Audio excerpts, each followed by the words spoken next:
everybody, and welcome to episode 8 of Hot Takes. It's the last episode for season 1 of Hearthstone Grandmasters. Not the last one for 2021, because I'm sure Shadow and I will be back later on this season, or later on for next season. But you know, it's a little bit of a somber tone for this episode of Hot Takes as we conclude the season. I'm TJ, and I'm joined by Sottle. Sottle, how are you doing on this incredibly depressing, somber evening? Is everyone ready for a good time after that incredible intro from TJ? Yeah, I'm doing okay. I'd be doing better if we were recording this in our first scheduled time slot, or even our second or third scheduled time slot, TJ. But no, Mr. Big Shot over here has to keep big timing me and rescheduling things at the last minute. So here we are, believe it or not, on a Tuesday evening just before midnight on my time, as once again I have to bend to the will of Overlord TJ. That's right. I mean, we've proven time and time again that there's no hot takes without TJ, but there is a hot takes without That's Sottle, actually true as well. Damn it. I can't even argue. Yeah. Yep. But yeah, it's a nice crisp evening here. Not so somber anymore. I'm feeling a little bit re-energized after that introduction. Thank you very much, Sottle. And without further ado, let's go ahead and jump into some hot takes for the playoffs. Hot take number 1. All of the GMs were too safe with lineups for playoffs. All of them. All of the GMs were too safe with the lineups They for just playoffs. haven't figured it out, have they? Like, they've had 8 weeks to learn how to write these, so we can't play easy games with them, and they just haven't figured it out. Can we, TJ, just friendly agreement between the two of us, some or many of the GMs were too safe with lineups for playoffs? Can we agree on that?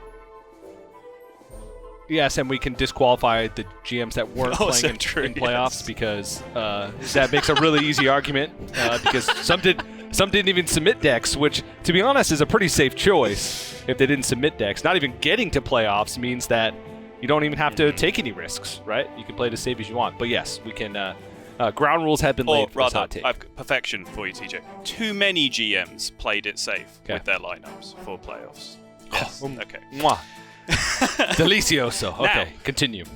Luckily, actually, the delays that have come into play with recording this have actually worked in my favor, because 48 hours ago, I think I would have argued vociferously for this, because I was very much of that opinion. Because in our testing, things like Doomhammer Shaman, even Evolve Shaman, Beast Druid, like Deviate Dreadfang Druid with Living Seed and so on, did perform better for us in testing than some of the decks that the GMs brought. So I was definitely ready to get in my bag and just be like, yeah, they played it way too safe. No one wanted to take a risk. But now if you look at the way things have panned out, and we're kind of looking at least the early signs of a settled meta on ladder and open cups and so on, they kind of just had it right. That there's no real mind-blowing new archetypes that have come out. Like Doomhammer Shaman might be the one. But outside of that, it is just seeming to be like Rush Warrior, Priest, Token Druid, even Face Hunter. Like, the decks that performed well in playoffs and the decks that were brought in playoffs do seem to be the decks that are now proven to be good when the whole player base has their hands on things. So I think, honestly, a lot of the GMs just had it right. They had it right. Does that mean they played it safe, or does that mean they didn't play it safe? Well, I think the inference here is that too safe is a mistake, right? So if they had it right, then that's not a mistake. So I'm arguing against the hot take. Okay. This is going to be a weird. This could be semantics. I don't even know at this point which logical fallacy I'm going to use. So I will be arguing for it then, that all the GMs were too safe with their lineup for playoffs, and by being too safe, they were taking a huge risk. Nobody put oozes in their deck. What happens if someone just did bring Doomhammer Shaman? Then they're not banning a lineup or a deck that's probably really good against their lineup like Priest, and they have to leave up the Shaman, which is just going to farm wins. So I think all the GMs were too safe with their lineup in playoffs, because I think it just meant that bringing the same old stuff meant that they weren't prepared for anything new, for any new archetypes, if they were to get there, right? And I'm not necessarily counting Death Rattle Demon Hunter in this conversation, because Death Rattle Demon Hunter was already a deck. The players that brought it just thought that it'd be better positioned against maybe a small shift in what decks were actually brought to playoffs that had already existed before the new cards were released, right? So I don't know. I think that it's hard.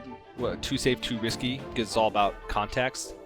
But I do think that maybe there were some holes in players' lineup if players brought a bunch of new stuff, right? It does. Does that make sense? I understand what you're saying. I think it's nonsense, but I understand the thread of what you're saying. I think the problem is one follows from the other, right? If they practiced and decided that the new stuff wasn't good enough, they're kind of trusting all the other GMs to come to that opinion as well. So I think it makes sense what they did. I'll tell you what actually happened in reality, TJ, is that too many of the GMs were just big old dum-dums like Orange and thought Celestial Druid was going to be a real deck and wasted all of their practice time trying to get that to work instead of actually doing something interesting. Yep. I will admit, though, I did get farmed by Celestial Druid for like the first 3 days of the set. It's just weird, and then it just disappeared. So, I don't know. Wait, were you the one? It had like 31% win rate on ladder or something. Was it just you? Like, all games against you, that was the 31% that it was winning? Yeah. It was, yeah. And it was that in Token Druid, and I never knew what to mulligan for. And every time it'd be like, Blade Master Samuro, Rush Warrior, I'm keeping that against Druid. Well, it was a Celestial Alignment Druid, so useless. And then I queue up another game.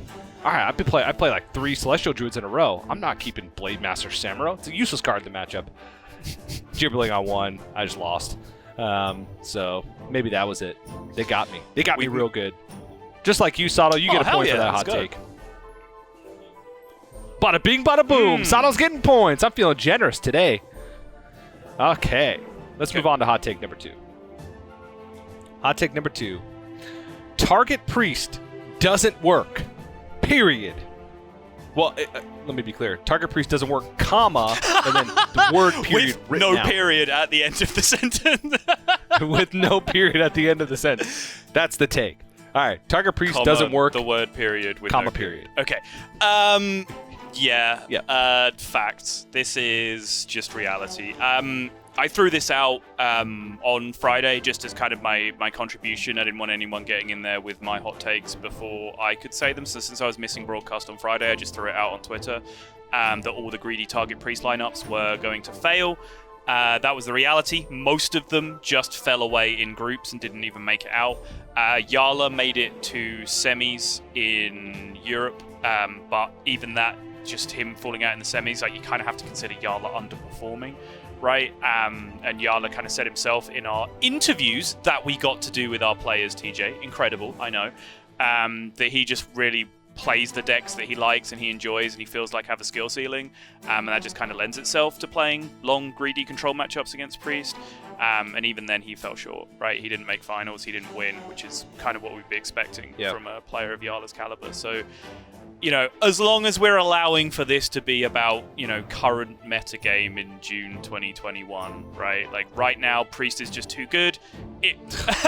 Come on. You can't qualify the hot take in your take. You just completely ruined my argument. Whatever. Think on your feet, baby. It's the name of the game. But yeah, Priest is just, it's going to scam you, right? It doesn't matter what win condition you play. It's going to Southsea it and it's going to steal it. It's going to eat it with Mutinous. It's going to Lucia and steal your Bulwark of Azzinoth and beat you in Fatigue. Shouts to Blythe in what was one of my favorite games that I have ever cast. His Control Mirror, his Priest versus Warrior game against Yala. Incredible game that you should go and watch. There's just too many ways to scam you in Priest now that I think trying to target it is just wildly inconsistent. Yeah. Yeah, well, I agree with that. I it says Target Priest doesn't work. I mean, it has worked in previous weeks, right, before this new set, and I do think that there's room for it to work still. I think that there's too many different types of priests now, right? And the priest that players are trying to target is the old priest, the priest of 2 weeks ago, right? The non-Nazoth, the Cthulhu priest, essentially. With way more control tools and pretty much all randomly generated stuff and not just their own minions like we're seeing now.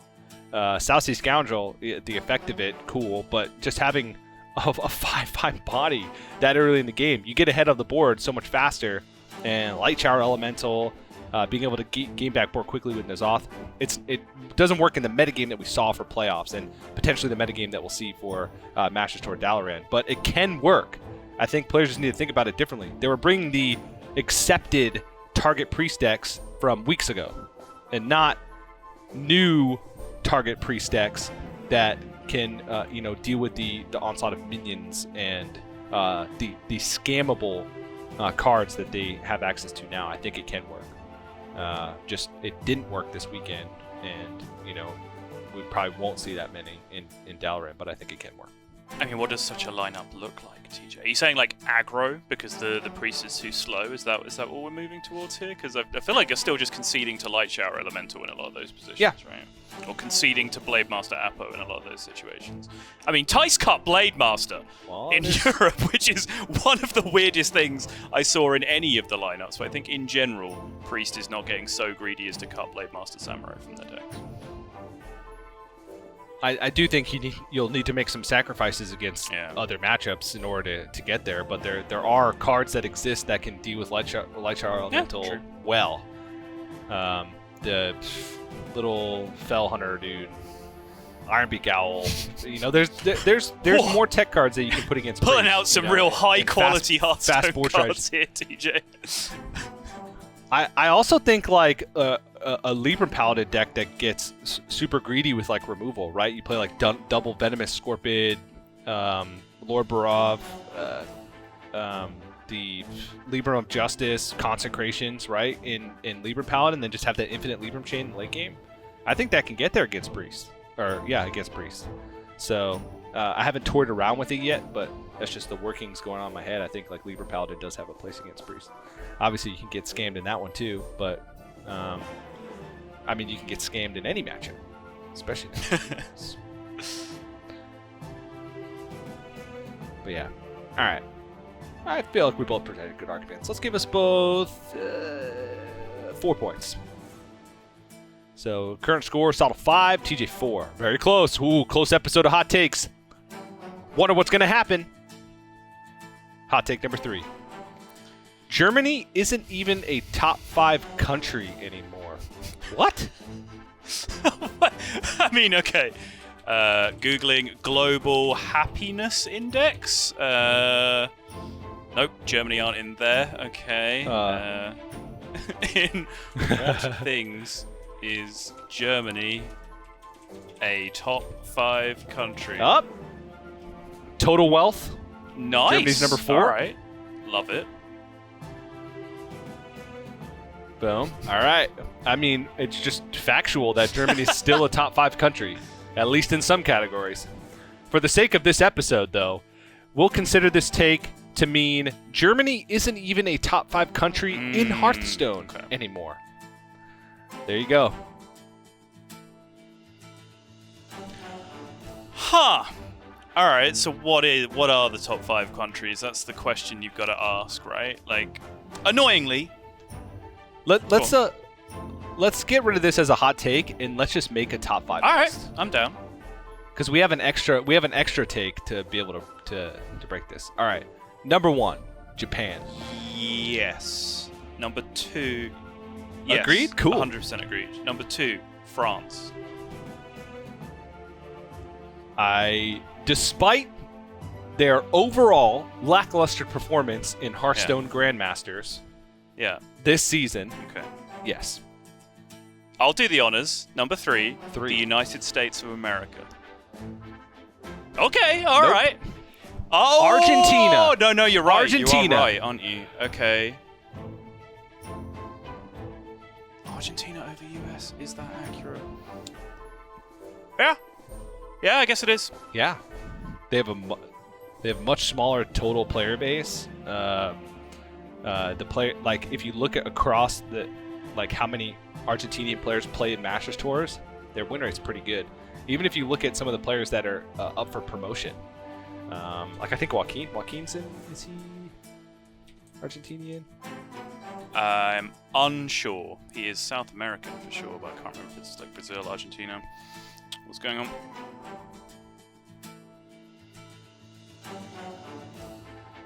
I don't know. Nagidon has mentioned him a lot, but even though Tincho got relegated, you have Tincho, PNC in the past. If he tried, I think he could still be pretty good. And then Nagidon and Rami, I think they were two of the most consistent players. I think it's really close, though. Yeah, Joaquin is Argentinian, and there's Dimitri, who's Argentinian as well in the top 8 for GM promotion right now in the US. But there's also Banterface, Ego Waffle, Dada Binks, etc. looking for the US. And like sure playoff results in terms of world qualification in the final and so on. There was a big Argentina show. But if you look at the regular season, you've got to talk about Luna and No Hands Gamer, right, for the USA. I don't understand why I'm arguing so hard for the USA to be good at something, but apparently this is where we are now, TJ. Yeah. Hell yeah, brother. Yo, US of A. All right, fine. USA number 3, Argentina number 4. Nice, cool. Just a straight up agreement. Number 5 is hard, but I don't think it's Germany. I don't think it's Germany either, no. All right, well then we solved the hot take, but we have to pick a number 5.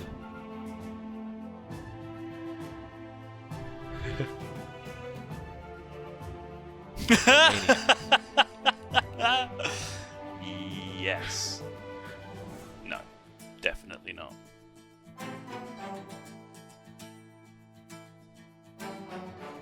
Oh, it's so hard. Like, Italy has a shout with Letta, and then there's Cagnetta and Turner, who are both like in really good spots for European promotion.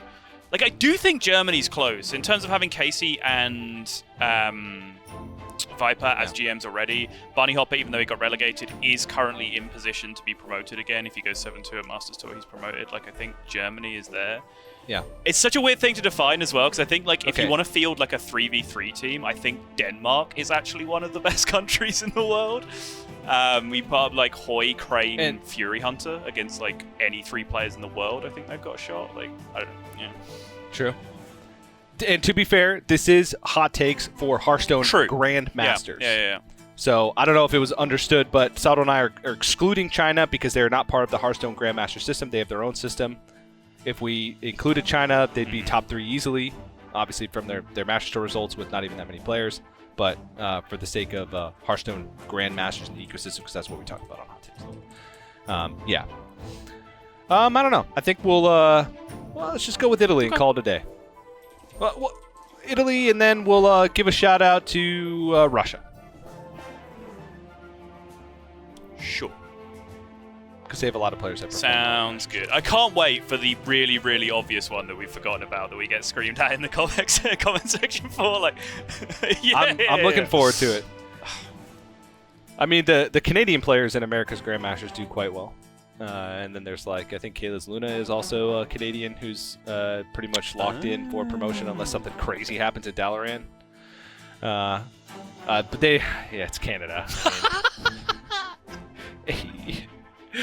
All right, let's move on to the last hot take. This is a long episode because Saldo and I don't want to give hot takes. It's going to be 2 months before. Please don't leave me, TJ. Okay. All right, final hot take. Final hot take. The world champion will come from season 2 of Grandmasters. All right. I like that. That is a good hot take. Okay. Okay. Interesting. So, yeah, you're kind of taking a 50-50 here, right? Actually, you're not. Because when you factor in that the world champion could be from the China system as well, you're actually taking lower odds than that to say yes to this.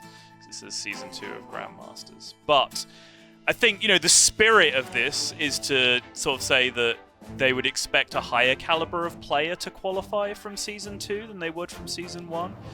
Which I think is an interesting thing to talk about, right? Because even though Possessi is from the number 1 country, confirmed in Hearthstone Grandmasters right now, I don't think he's like the star player from that country. So there's a good chance that like a fellow Japanese player comes through from Asia Pacific and crushes their dreams. I do think Frenetic was a real dark horse winner of Europe. I think it's super interesting when we have this kind of new wave in Europe of these players that are coming through, like Frenetic, like Blyze, now Gabby coming in for the following season as well, where we've kind of had this established legacy of like, we have the best players in Europe, but now those best players aren't necessarily even winning in Europe. They're getting usurped by younger, hungrier players, which I think is quite an interesting dynamic. And then in Americas, Nalgadan has had a fantastic season, and I want to say that very clearly. I have genuinely thought he's played great. TJ and I have had multiple conversations, like off camera, just about how well Nalgadan has been playing this season. But he does still have a Nalgadan in him, right? Like, it can happen where just something disastrous happens, and if that happens to him in the World Championship, that could spell the end. So you know what? Sure, I'm going to say yes, because the more I talk about it, the more I realize that the World Champion is Gabby, so he has to come from Season 2 of Grandmasters. That just makes sense. Okay, well, I'm glad you went with that take, Sottle, because I don't have an argument the other way. And I just want you to be right sometimes. Because it's actually just statistically likely that the World Champion will come from Season 2 of Grandmasters, because there's always a chance that a player from Season 1 that qualified to the World Championship gets relegated and loses their spot.